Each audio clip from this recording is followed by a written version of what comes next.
sugar industry is basically facing a problem only because of a drop in the demand for sugar and a slight concern in the beginning as regards the ethanol movement.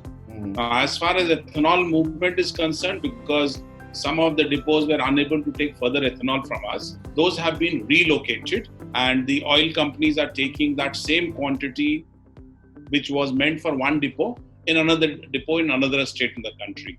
So as far as ethanol supplies are concerned, that is more or less stabilized. But since the bulk consumers, including the mithaiwalas and the beverages, the juice makers or the bakeries, they are either shut or their demand has dropped, the offtake of sugar from the factories has also dropped.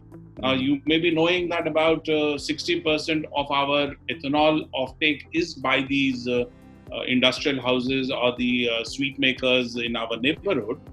That demand is down, and once the lockdown is over and these people start working again, the demand may come back. One way to do that would be there are certain government commitments, some liabilities which have already been committed by the government towards the subsidies. Subsidies with regard to the sugar exports that we have undertaken, subsidies with regard to the buffer stock that was created on the advice of the government, or subsidies with regard to the soft loans that was given by the government. And the government said that they will bear the interest for about 7% for a year. So we have said that these committed liabilities should be paid off as quickly as possible, because today or tomorrow the government will have to give.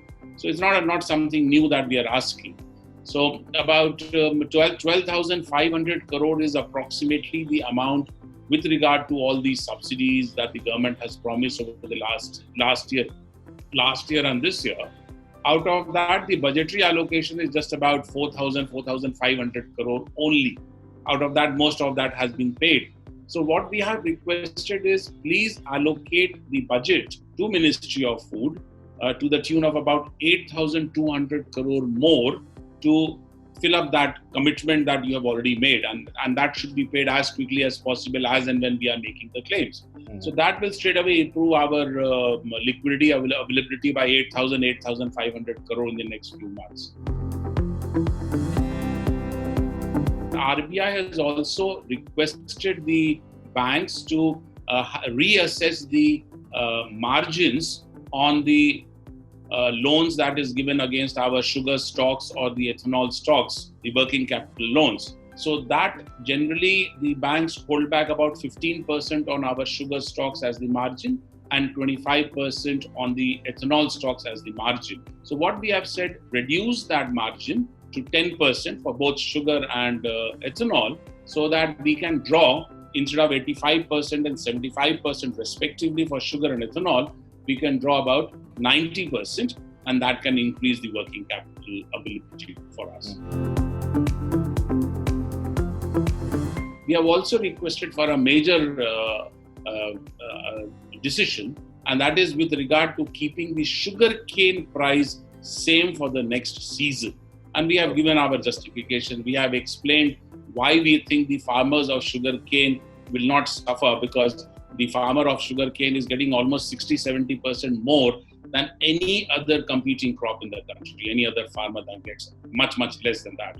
So therefore, keep that sugarcane price at the same level for another 1 year. It's not going to distress the sugarcane farmers, but it will give some relief to the sugar industry to not only ensure that they pay to the farmers on time, but able to pay the wages to its employees or repay the debts of the banks. Let me give an answer on the sugar prices. Now, the government of India has put a minimum price on the sugar that we can actually take when we sell our sugar at the factory gate. We cannot sell our sugar below 31 rupees per kilo at the factory gate. So the prices of sugar cannot come down below that legally. We were kind of selling in North India at about 33.5 rupees before the lockdown started, or about 32 rupees, 32.5 rupees in say southern part or western part of India. Now those prices have dropped down because of the drop in the demand for sugar to about say 31 rupees in western part or southern part, and about 32 rupees in the northern part. So that there has been a drop because the demand has come down. Now, as far as the demand for sugar is concerned, obviously, if the bulk consumers or the mithai walas are not going to operate during the lockdown, will be a drop in the demand from that side or that sector. And therefore, we have already seen a demand destruction of almost about 1 million ton in the last 1.5 months.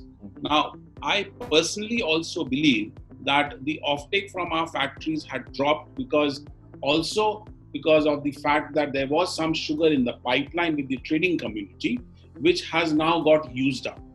So the pipeline, I believe, would have either dried up or would be at a minimum level.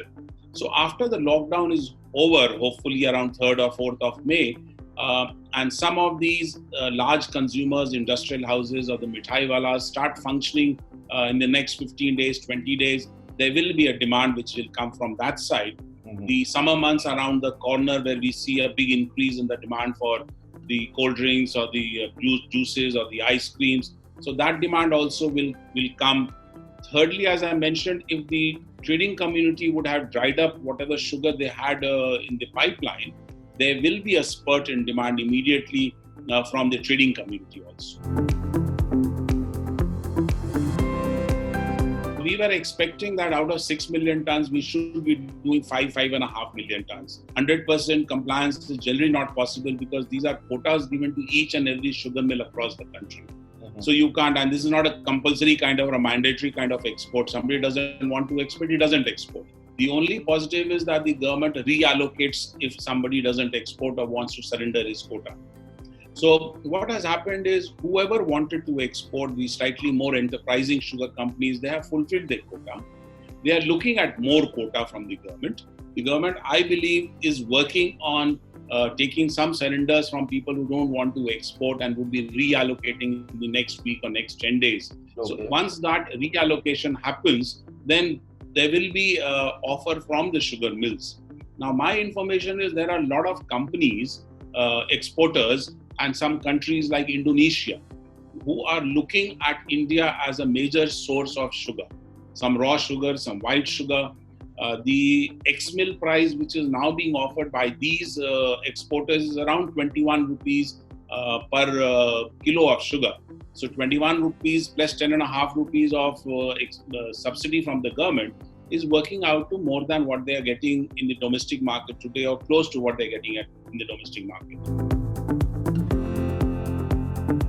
By allowing this SEZ in Kakinada to also take sugar from the domestic market, which will be treated as an export.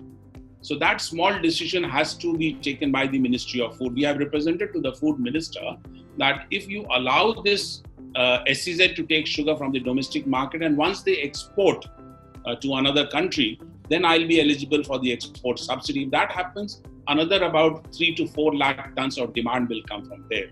So if all these things happen, and I'm a very strong believer that Indonesia is the new destination, is the new market for India, because Thailand's production has dropped by almost about 7 million tons. And therefore, Indonesia has no other choice but to come to India to take sugar. So once the lockdown is over, I expect a big demand coming from Indonesia.